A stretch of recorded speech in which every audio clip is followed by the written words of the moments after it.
for. Now let's get into it. I mean, this is the Eagles Outlook, where we bring politics and current affairs to your eardrums. My name is Uduak Daniel, and yes, you can join the conversation across social media platforms where we have a strong presence, talking about Facebook, Instagram, TikTok, X, and the likes, at Eagles FM Abuja. And for TikTok, for Twitter, YouTube and Facebook, you can have that audio-visual sensation experience that you can count on. All right, that being said, let's just get on to the fact that we'll be looking at something that borders around a matter that has appeared in probably not just one, not just two, maybe three or more front pages of Nigerian newspapers today, and it is the matter that borders around the academic Staff Union of Universities, right? ASUU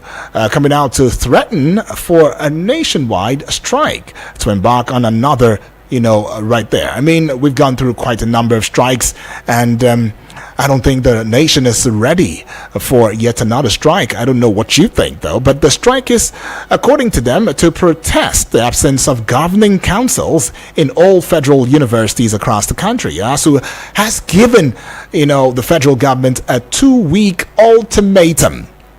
2-week ultimatum to address the issue, and others to prevent the looming industrial, strike that is looming, right? So the Academic Staff Union of Universities, ASUU, has threatened a nationwide strike over the failure of the federal government to appoint governing councils for federal universities, and also the nonchalant attitude of the president, according to them, Bola Ahmed Tinubu-led government to academic matters. So ASUU President Professor Emmanuel Osodeke just expressed concerns over the dissolution of governing councils and the 35% salary increments for professors and 25% for other academics. Seeing it as a withdrawable wage award. Well, other contributors to the discourse also included the ASUU internal auditor, Dr. Babayo Adamu, Vice President Professor Chris Piwuna, and ex-officio Professor Biodun Ogunyemi. Well, we'll be joined by our guest via phone call as we go conversational.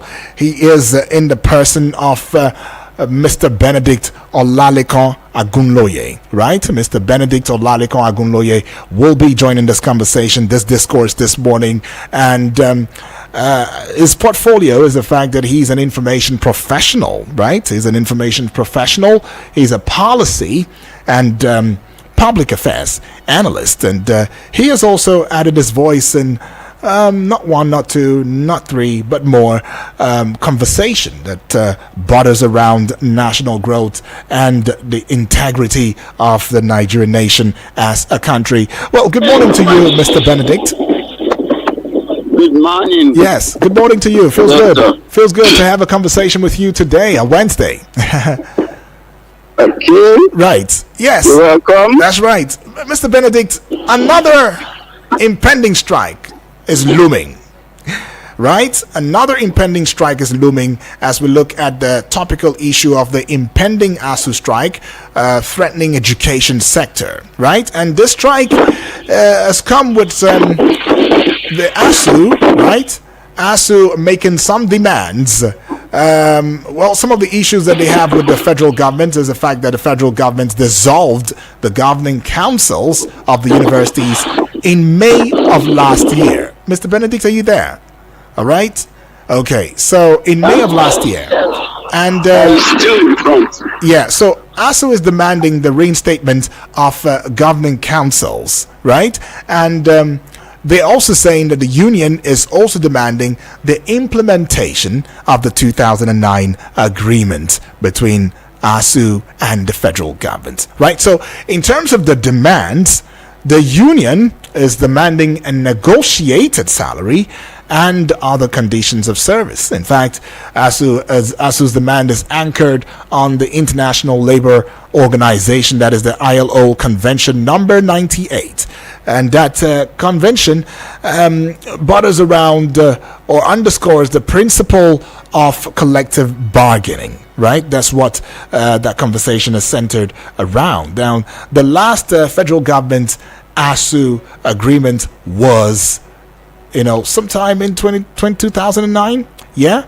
That should be that what it is, and ever since then it's been engagements, memorandum of understanding here and there, memorandum of action here and there, but it's always the issue that comes up in matters like this, because for such a move, or for the issues that has gone on between the ASUU and the federal government, there's been consequences as well.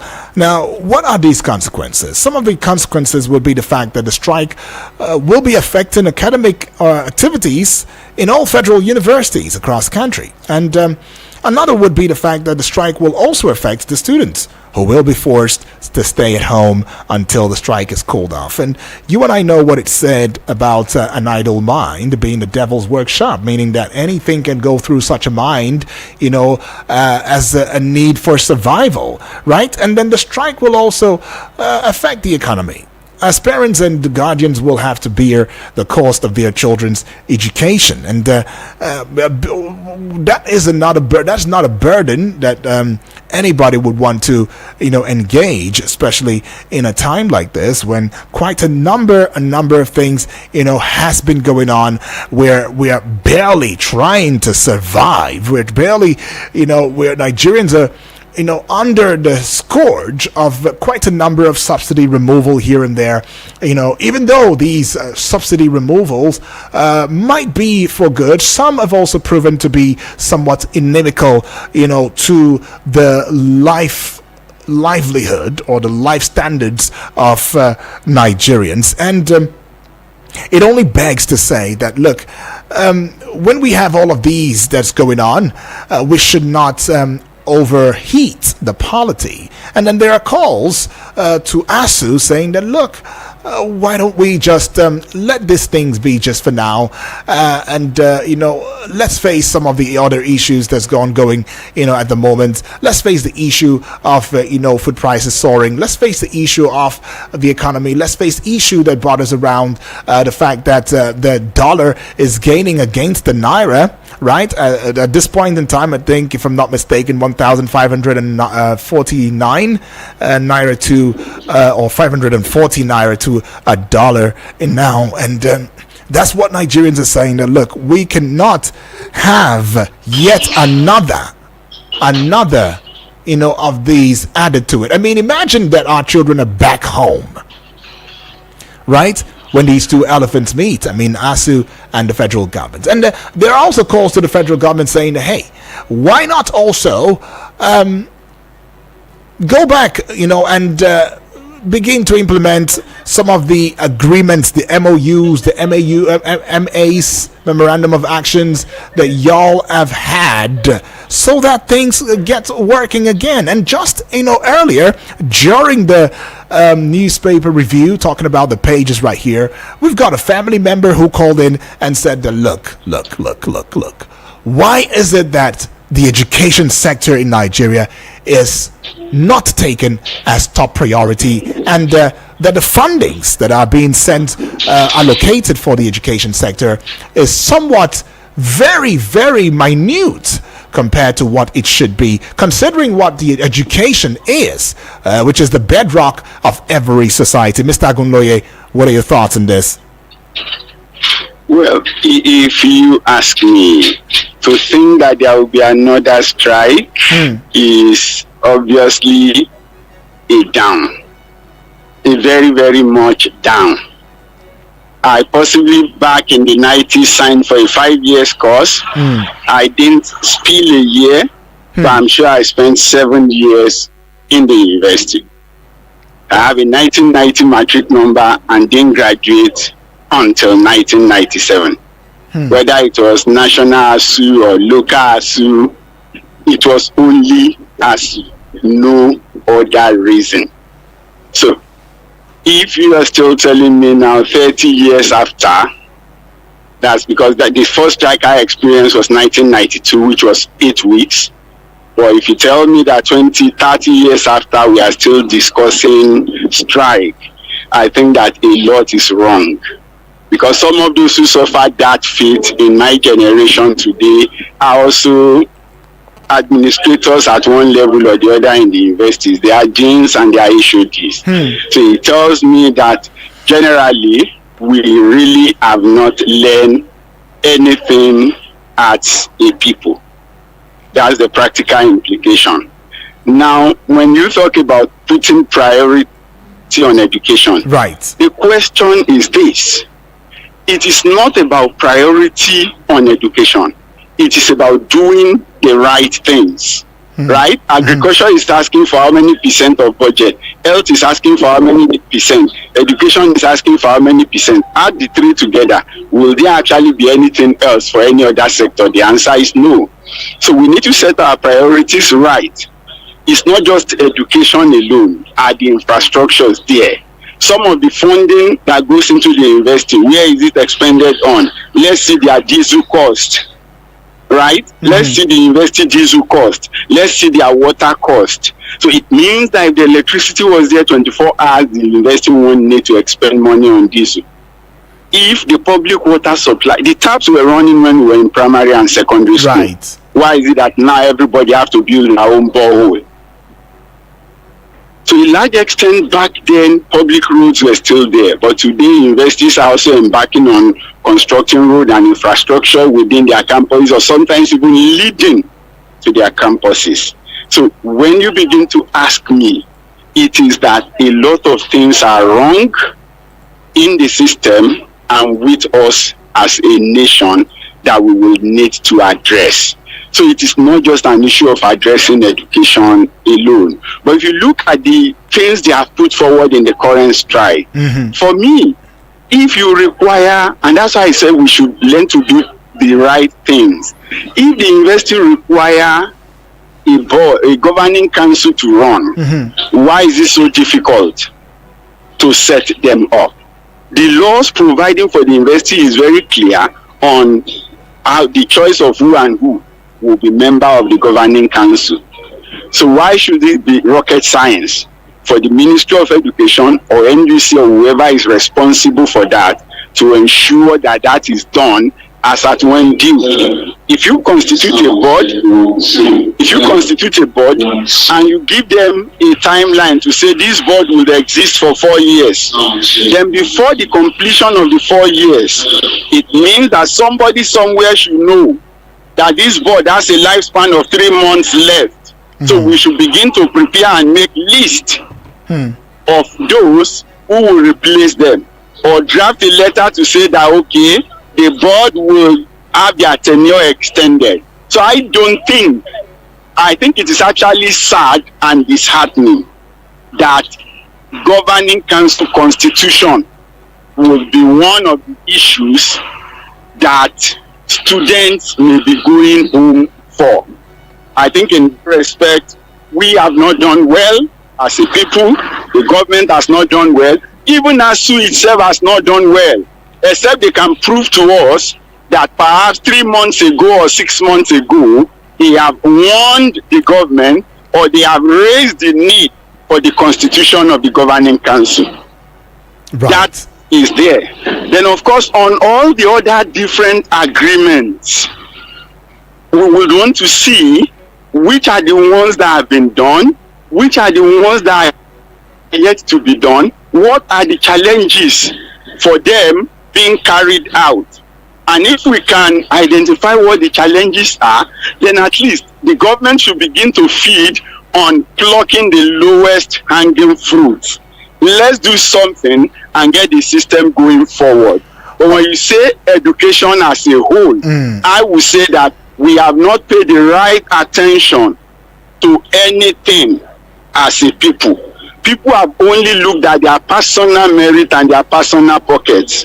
There are public school teachers that are running private schools of their own.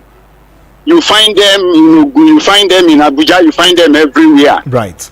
A public school teacher is competing with the government that is paying his salary with the salary that they are paying him. But the same person wants the salary increased. The same person has divided loyalty and divided attention. Right. And nobody is saying anything about such. So if you ask me, it's time we wake up.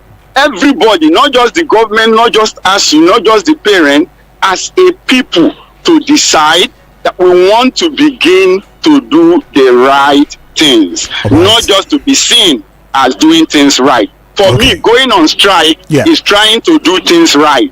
Government trying to avert strike is trying to do things right. But the reality is that there are the right things that should be done. There are the right things that should be done. Which is not UI done. is there. We were told months back that UCH has been without power because they were owing.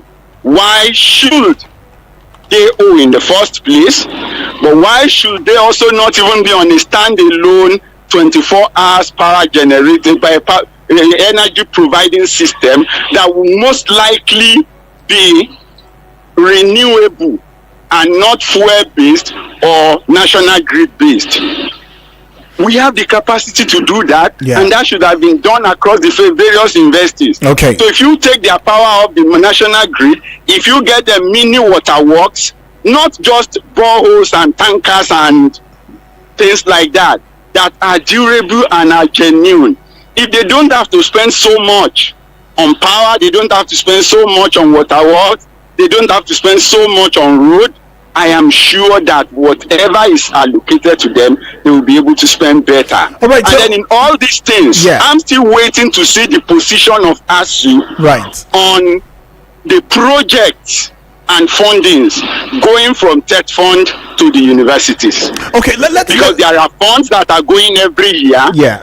But I am not sure that what you see on ground is commensurate with the funds that they receive. And so you would expect an ASUU, right, in any investor to be able to come up to say, look, this is what is obtainable from TET fund. All right, we'll get into that. Done. Yeah, we'll get into that. But there is the bone of contention now, because the ASUU, as a body, has recalled that the federal government dissolved the governing councils of university in May last year, and now they are calling on Nigerians and asking Nigerians to hold the federal government responsible for any decision it takes to protest the action of governments. Do you think that is a strong decision to base a protest on? Well, if the governing council is important for running the university, which has contained in the university guidelines and enabling acts, I will tell you that for me, I think it is irresponsible on the part of the owners of such universities to have dismissed or retire or do whatever with the board, and for more than 8 months not able to reconstitute them. The constitution of the board is very clear. Who is representing us, who is representing congregation, who is representing the Ministry of Education, who is representing this and that. Now, a lot of the members of the board are already predefined. So why should it then take so much long term to set up the board? Now, and I'm sure it's not only even the ambassadors. Do we have all ambassadors that were recalled, replaced already? So to an extent, the issue of appointment of boards and individuals to position is a critical thing to any new government in Nigeria. And if 1 year down the line, the Tinubu administration has not been able to do that, I think it is sad. Very, very sad. It does not show a government that is prepared to run, because you cannot run without having the full complement of your team. Those are part of the teams to run. The boards, not just in the education, in a number of other places, the boards are not running. what you have are acting, the director general acting this, acting that. And I don't think that is fair enough on the nation from the government. So what I think is it should be a public outcry for these positions that are important to the running of the nation to be filled with the right people as stated in the law. Yes, ASUU can make a call, but I also do not think that ASUU should allow the students to suffer for the activities of the government for which many of the students did not participate in putting them in office. They were not in. Or even as we speak, a lot of students in the university are not 18 in 100 and 200 levels. And some of those who are 18 were possibly not 18 at the time of registering for the last general election. So you could say that up to 30 or 40% of the university were not qualified to vote when we put this government in. So why does ASUU want to punish these children for the offense of the government? So I think that they need labor, they need the civil society to stand up there and make the cry. All right, let the nation call on the president as he is looking forward to his 1 year in office. Let him constitute all the necessary boards, both for education and for all other mini departments and agencies. Let's put a peg to your thoughts. Open the phone line so the Nigerians can have their say, in the discourse. Well, some of the implication, for another strike or of another strike would border around the disruption of the academic calendar, right? And the loss of productive time for students and lecturers. In fact, it's going to lead to, it's going to be a matter of decreased quality of education, even a brain drain as students seek alternatives abroad. We've seen that happen a couple of times, quite a number of times, and all of that. And then you might also want to consider the economic impact on university communities. You can add your voice in the discourse right about now, and let's join the conversation. 0907 353 0044 is that number to call. The other number is 0908 766 8888, and the WhatsApp portal number where you can send your WhatsApp portal message to, as well as your voice note, is 0909 705 4450. Can you stand a case of another strike in Nigeria at a time like this? Can you stand it as a parent? Can you stand it as a guardian? You might also want to consider how much income you're making at the moment, because it's really becoming unbecoming. And should this strike go forth, even though the ASUU has given the federal government 2 weeks right there, we are hoping that all of these will become a thing of the past and it will be settled, amicably, right? Whereby the children will not be the ones to bear the brunt of it. That's a miss, though. Keep the calls coming through and let us know your thoughts on this. But let me take you through just memory lane to let you know some of the strikes, that had gone through from the time of the Goodluck Ebele Jonathan administration. I mean, in 2013, we had ASUU embarking on a 5-month strike over funding and autonomy for universities. And then take it to 2016, that's 3 years apart, ASUU went on strike for 6 weeks over unpaid salaries and poor funding. And now, 2 years after 2016, we saw ASUU embarking on a 3-month strike, 3 months over funding and revitalization of universities. And then in 2019, just a year apart, we see ASUU going on strike for 3 months over funding and implementation of previous agreements. And in 2020, the one that seemingly broke the camel's back, when you look at the statistics right there, would be ASUU embarking on a 9-month strike over funding, autonomy, and revitalization. And if you have listened to the sound of my voice very attentively, you would discover that there is something that keeps recurring. Funding, autonomy, for university has been very recurring right there. Funding, autonomy, revitalization. Funding, autonomy, revitalization. And these have been agreements that has been, where an understanding had been reached by ASUU and the federal government since the year 2009. So it means that they have spent the years that have come after 2009 just having a back and forth with the federal government. Okay, you need to implement, you don't need to, I think you need to take this out, you need to do that. They just go in a back and forth. And the sad thing is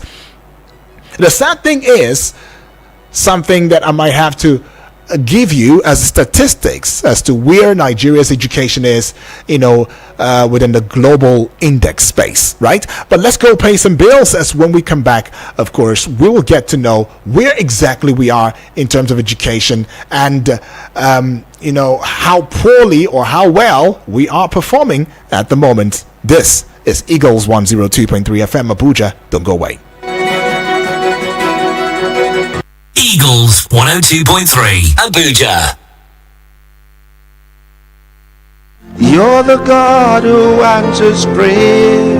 Christ Embassy Ministry Center Abuja presents Day of Bliss with highly esteemed Pastor Obi Chiemeka. Date Saturday, May 18th. Time 4 p.m. Taking place at the following venues: Indoor Sports Hall, National Stadium, Abuja; LEA Primary School by 3rd Avenue, Gwarimpa; Christ Embassy Karo Crusade Ground, Plot 501, Jikoyi Integrated Layout, Karo; Berger Football Field, Berger Bus Stop, Lube. For more enquiries, call 081-8171-1204. That is 081-8171-1204.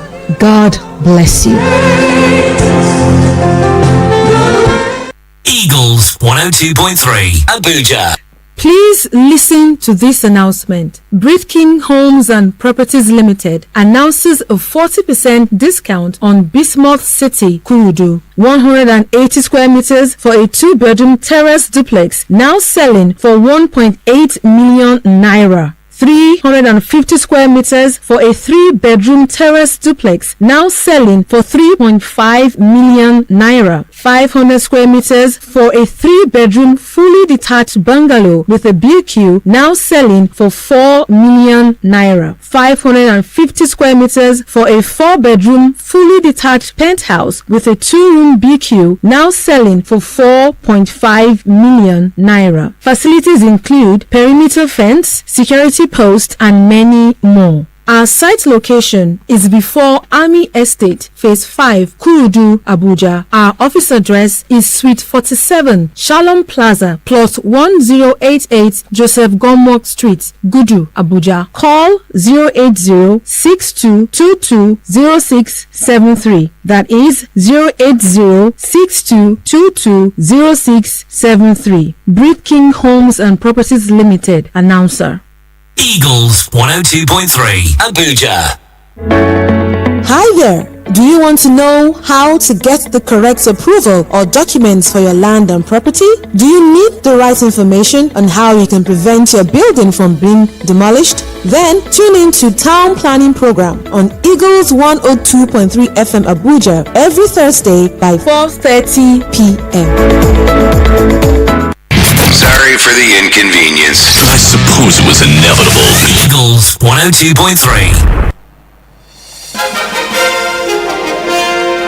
Glad to have you back. This is Eagles 102.3 FM Abuja, where we give you an audio-visual radio experience that you can count on anytime, any day. And yes, we're still having that discourse, the conversation surrounding the impending ASUU strike, threatening education sector and all of that. And yes, just before we went on that break, I brought to your eardrums or your audio-visuals the fact that, look, we should look at where we are exactly. Maybe we do not know the importance or the level of the place of education, to societal development, right? And education has been said to be the bedrock of every society, but indeed, do we have the bed, do we have the rock to put them both together and make a bedrock for a generation that is experiencing an excruciating, experience of strikes in the times past? And can we add that again to what it is that we are experiencing in terms of hardship, in terms of the pains, in terms of the hike in prices, in terms of the economic issues is ongoing right there, the challenges that we're facing right there, as well as matters that border around the high cost of transportation, quite a number of things is going on right there. Can we add a strike? I mean, we came out to talking about how the cybercrime levy was going to hit us hard, and now ASUU is talking about an impending strike. So who are we supposed to hold to accountability at this time to show some human feelings? I mean, in terms of our children who are still in school, right? And then who are we to also address at a point like this? I mean, both parties should be addressed, obviously, but in terms of the government, there's been talks about the government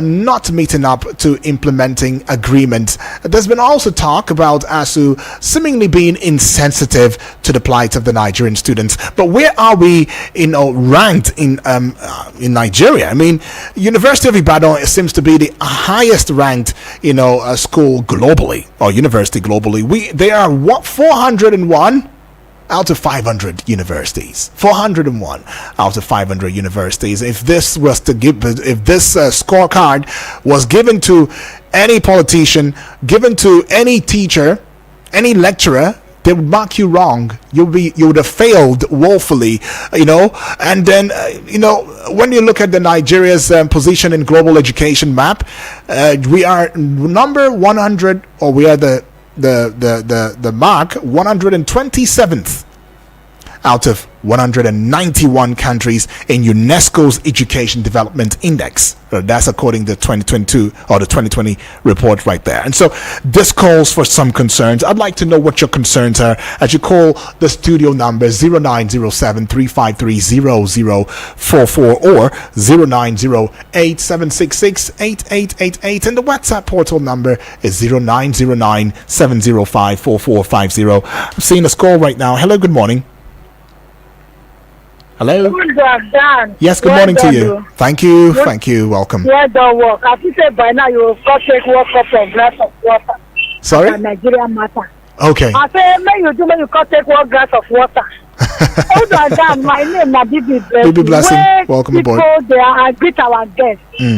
Where people they are talking about strike, I go ask myself, if this government get our children, they get our matter for their mind, I don't really understand.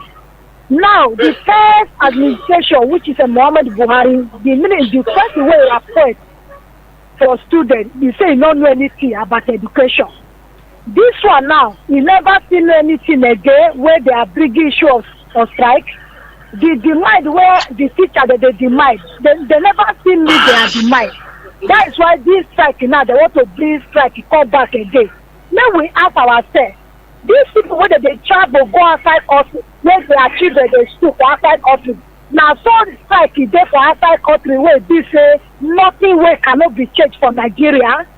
Now where they pay this money, where these people go on strike, where the time where they not teach our children, that they are family now their parents go still pay this amount of money, school fees and everything. Not because our government they pay, what will be the problem where they cannot meet up for their demand, where they cannot meet teacher demand, what they are demanding for them to treat our children well. Why is it be like that?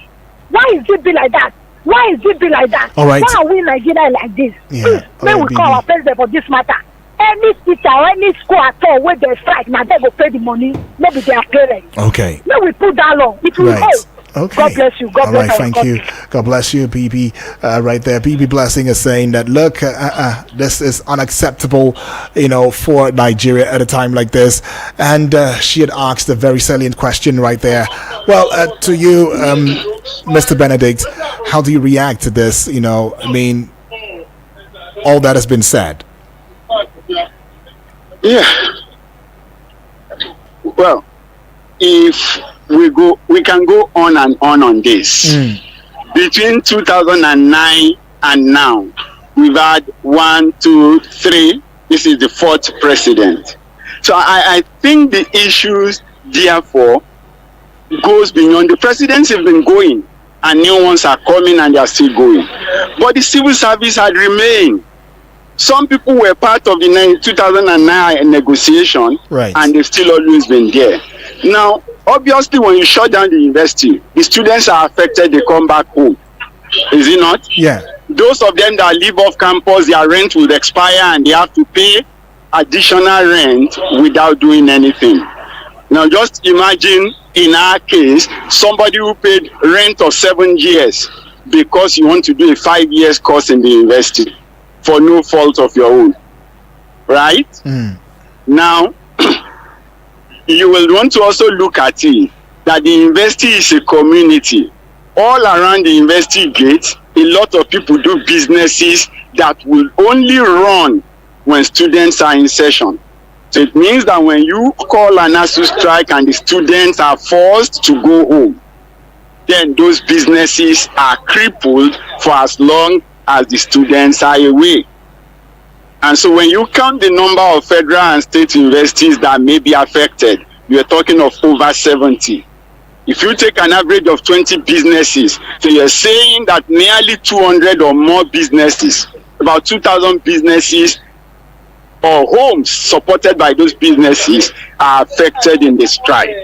But like I said, beyond just ASUU and the executive arm of government, there is the ministry, there are the agencies, there are the commissions that are supposed to do different things.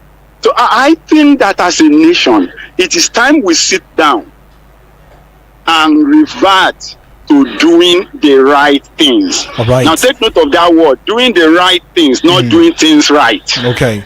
Doing things right is fire brigade approach, and most times when you do things right, it's not sustainable, and then you have issues. But when we do the right thing, you lay the right foundation, it's easy for anybody to build upon that foundation. Let's put it back to your thoughts now and quickly take this call. Hello, good morning. Hello. Yes, good morning to you. Good morning. Yes, please. Good morning. What's your name? Where are you calling from? Good morning, Mr. Dwak. Yeah, good morning to your guest. Yes, my name is Hindu. Second B. All right. Welcome aboard. Yes, Mr. Dwak, you see, our government over the years in this democracy, because politicians do not always like to hang on to the truth. They always sign agreement with unions that they knew very well they cannot be able to fulfill or redeem or implement or reject the bill. But they will go ahead and sign those agreements just to measure the pressure will not drop. So one thing is that the union will always come back asking them to implement those agreements.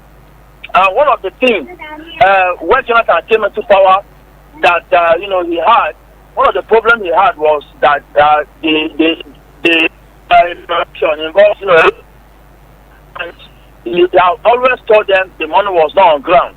And they also came to Buhari, it was the same issue of money.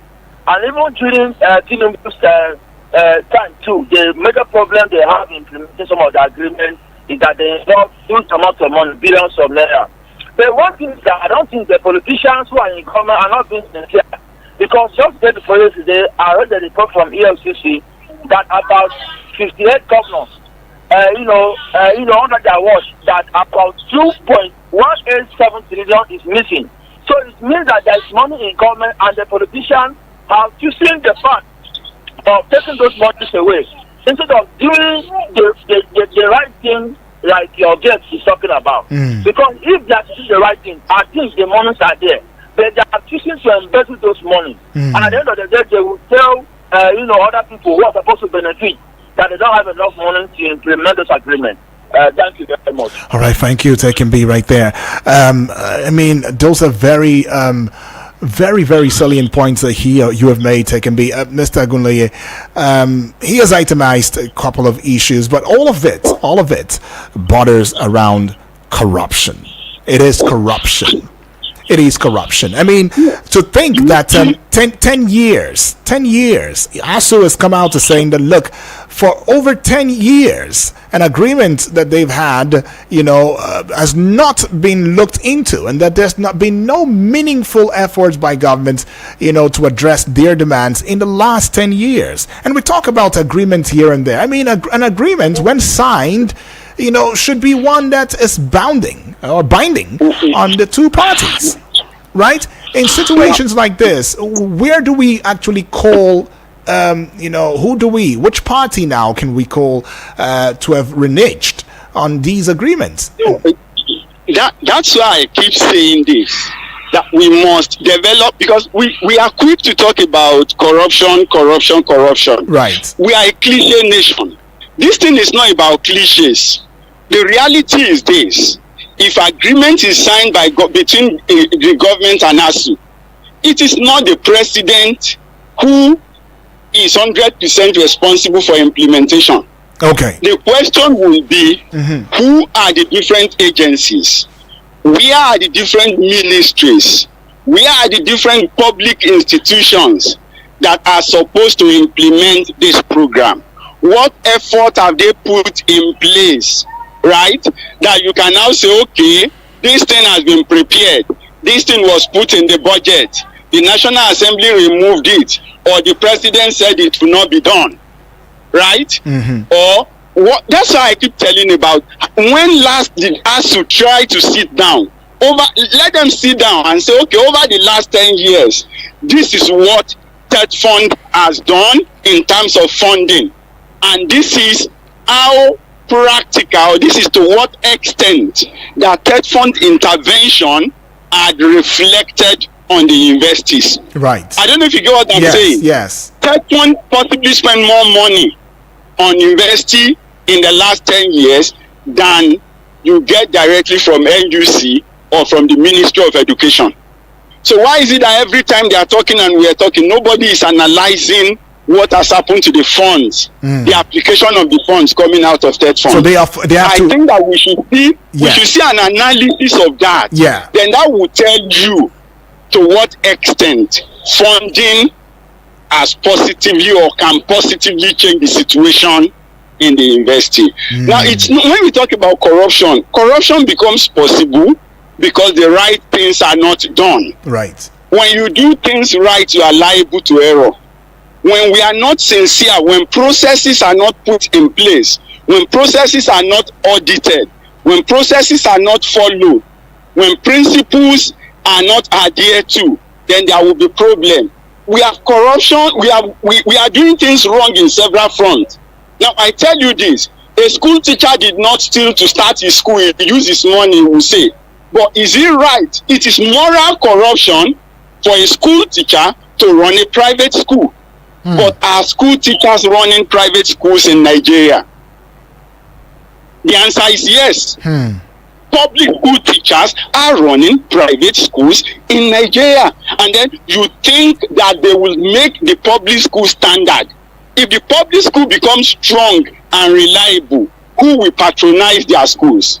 So there is that aspect of we are not doing the right thing on several fronts, not just in education. When you get things right on different fora, then it's easier to get it right on the education front. Well, it seems as so though if you get everything right for ASUU, and all the other factors are not right, there will still be a problem.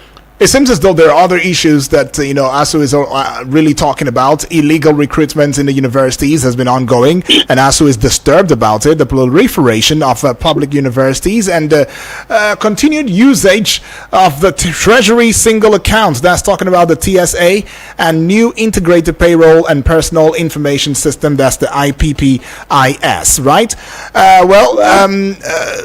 They say they're going to be going on 2 weeks to reconvene, and they will take decisive action to address the issues. Yeah. Well, then, but before you get your voice in, the development comes after President Bola Ahmed Tinubu in January approved the disbursement of 683 billion naira as a 2024 intervention fund for the public tertiary schools in the country. And like you said, also in January, federal government approved the disbursement of 5.1 billion naira for the Tertiary Education Trust Fund. That's the TED fund that you mentioned now, National Research Fund 2023 grant cycle. Now, with all of these disbursements going on, you've itemized the fact that there should be some probing into what has been done so far, right? If I get you correctly. But let's take this call and we will get back to your thoughts now. Hello, good morning. Hello, good morning, Mr. Yes. Udwa. Good morning to you, Honorable Edwards. Yeah, man. Yeah, thank you so much. Welcome aboard. Mr. Udwa. Yes, please. I appreciate our guest. I appreciate our guest. Seriously, he made a very serious, a vital point. Right. Mr. Udwa, if you go to National Assembly, you will discover that, the last 2 weeks or thereabout, we were discussing budget padding here. Yes. I can categorically tell you that it comes from the civil servant in the National Assembly. I am saying that I've been with the National Assembly for 14 years. Right. Then, he said a vital point. He said the money given to these schools for the state fund, yes, a percentage that is from the government, the government transaction given to the school, it is still the civil servant that are in charge of that money to do everything with that money. What is happening? Are they giving that money to politicians? Okay. All right, honorable. Thank you so much. You've amplified the question, Mr. Benedict. Yeah. Yes, my answer is, well, I'm not even talking about probe. I'm talking about transparent reporting. This is how much was allocated to the universities. These are the projects assigned. Okay. These are the projects completed. It's not a probe. Do you get what I'm saying? Okay. It's a transparent report. Right? That's what I'm asking for. Transparent reports to the allocation of funds from federal government sources to the university. They can do what they like with their endowment funds. They can do what they like with the grants that they attract on their own. But when it comes to what they are getting from TED Fund, from the Ministry of Education, from there should be transparent accounting. Now, when you talk about IPPIS or recruitment procedures, back door or front door, that still boils down on one fact: the need to follow process. So, where was ASUU when lecturers were employed and they did not follow process? Well, ASUU will tell you in that particular university. ASUU will tell you that the governing councils were not there; they were dissolved. That's what they tell you. Even when the councils was there, are they saying that employment to the university had always been transparent? Right. And when they notice infractions, do they complain? Do we hear them at the level of their branches? Right. The thing is this: we have this disregard for process, and if it favors you, right, you go to church and give testimony. Is it not? Right. But when it does not favor you, then you go elsewhere and you complain that you have been marginalized or there has been nepotism or this or that. No, we should learn to follow. If we want to follow process, let's follow the processes and the procedures at all time. All right. When that is done, then the education sector will over time be better for it. I mean, to think that at a point like this, in terms of where we are educationally, we are holding the rank of is it 127th now? 127th. Out of 190. According to the UNESCO's rating for Nigeria, and if you also look globally. Right, we are at a place of 401 out of 500. Globally, it's really alarming. But let me bring this. We are on 500 401 out of 500 in terms of ranking. That will be University of Ibadan as it stands right now. Yeah, that shows that on individual rating, our universities are in the top 20, the bottom 20%. Exactly. Right? Exactly. We are in the bottom 20%. Exactly. That's where we are. Right. 401 over 500. Yeah. And that's a failure. That's a failure if you are to market actually. Yeah. But let me, on the national rating, yes, we are in the lower 40%. That will be 127 out of 190. 190. We are in the lower. Okay, let's just take this 40%. Message, and then of course we call it a close already because time is not on our side. Now I see this one right here via the WhatsApp. It says, "My brother Udwak Daniel, I salute you. Well done for the good work." Okay, thank you. It says, "This is Samuel from Kuje for ASUU to be talking of going on strike at this critical time. I don't think it will go well with anyone. The government is not helping matters at all. I ask, is it because their children are not in any of the schools in Nigeria? What is the offense of the masses in this country? Why can't the government declare state of emergency on our education sector?" Well, he says, have a great day. All right, have a great day, you say right there. And to you, my guest, in the person of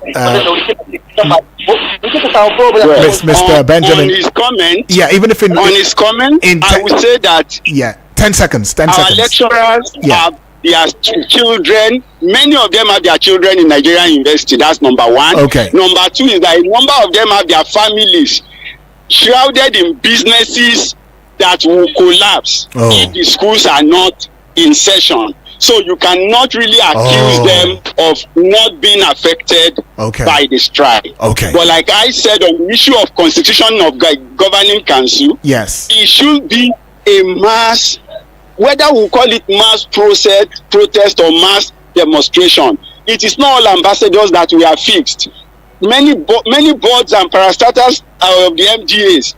The boards of the MDAs and many of them are not there. Okay. If you remember, not too long ago, we had a case here because Mr. Benjamin, we already people that were regularly promoted had to be demoted. All right, Mr. Benjamin, we cannot. Mr. Benedict, Mr. Benedict, we can't go any further. I mean, time is not on our side, but thank you, far too kind for adding your voice in the discourse today. Okay, appreciate.